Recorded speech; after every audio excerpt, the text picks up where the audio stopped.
Yes, dear children, now definition part. I never remember any definition. Class 10 में भी पढ़ाते हैं, कहीं भी जाते हैं, कोई भी डेफिनेशन पूछो, मैं खुद का क्रिएशन करके कैसे करते हैं? क्यों नहीं याद करते हैं? क्योंकि हमें पहले कैरेक्टर देखना चाहिए। हमने 3 कैरेक्टर देखे हैं। क्या देखा है? Bases are bitter in taste, bases are soapy in touch, bases turns red litmus to blue. इस तीनों को आप अपने लैंग्वेज में लिख दीजिए। क्या लिखना है? Bases are the chemical substance, substance तो केमिकल है ही है। Bases are the chemical substance which are better in taste, comma लगाइए, soapy in touch, कोमा लगाइए, and turns red litmus to blue। हो गया डेफिनेशन, याद भी हो गया। तो मान लिया डेफिनेशन है, अगर डेफिनेशन लिखना है, बेसेस आर क्या है? Beater in test, beater in test, comma, सोपी in touch, soapy in touch, and which turns red litmus paper into blue।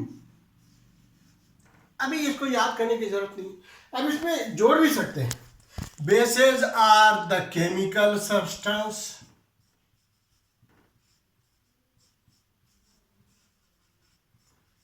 कोई जोड़ देगा which is soluble in water, no problem. छूट भी गया तो कोई प्रॉब्लम नहीं है भी तो कोई प्रॉब्लम नहीं है। मेन चीज आना चाहिए। वो मेन, सबसे मेन चीज क्या है? Change red litmus to blue, soapy in touch, bitter in taste। So this is how we define the things।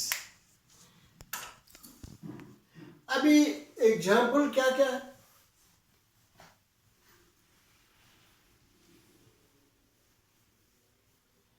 पांच एग्जाम्पल मैं लिखाता हूं। Examples of basis.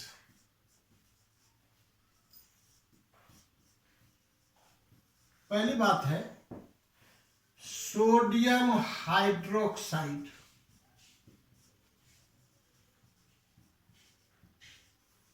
आगे आपको पढ़ाएंगे हाइड्रोक्साइड का जो फॉर्मूला होता है या सोडियम का जो फॉर्मूला होता है, क्योंकि अभी हम लोग वहां नहीं पहुंचे हैं, तो उसको फॉर्मूला में रिप्रेजेंट करते हैं। लेकिन क्या याद रख सकते हैं? ये हमेशा मेटल होगा, ये हमेशा हाइड्रोक्साइड होगा। तो अगर मान लीजिए पोटासियम हमने बोला, पोटासियम एक मेटल है, तो वहां पर हाइड्रोक्साइड जरूर होगा। आपको कौन सा मेटल मालूम है? मैग्नीशियम है, तो हाइड्रोक्साइड जरूर होगा। एल्यूमिनियम है, तो हाइड्रोक्साइड जरूर होगा। कैल्शियम है, तो हाइड्रोक्साइड जरूर होगा। इस प्रकार से याद करने में भी सुविधा है। जब हम सिंबल पढ़ाएंगे तो बोलेंगे NaOH, KOH, MgOH twice, AlOH thrice, CaOH twice, ये अलग बात है, वो आगे पढ़ेंगे। क्लास 7 में जहाँ होगा वहाँ हम पढ़ाएंगे आपको। पर क्या जानना जरूरी है? ये सारा का सारा क्या है? मेटल है, और ये क्या है? हाइड्रोक्साइड है। तो मेटल का हाइड्रोक्साइड जनरली बेस होता है, ठीक है ना? तो ये चीज आपको ध्यान में रखना चाहिए पड़ेगा। नॉन मेटल का तो होता नहीं है। तो ये हो गया बेसिस। अभी हम लोग ये देखने का प्रयास करें both in English and in Hindi, what we have read it. Bases are the chemical compounds which are bitter in taste, soapy in touch, and which turns red litmus to blue. Bases has so many utilizations.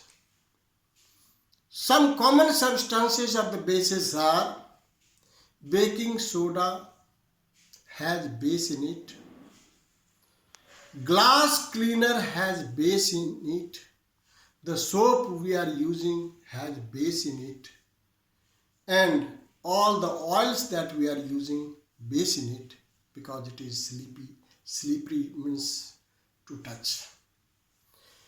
So the common examples of the bases are sodium hydroxide, potassium hydroxide, calcium hydroxide, magnesium hydroxide, aluminum hydroxide, and when you will be becoming bigger one, ammonium hydroxide, and so on. In first name always comes from the metals, the second is hydroxides.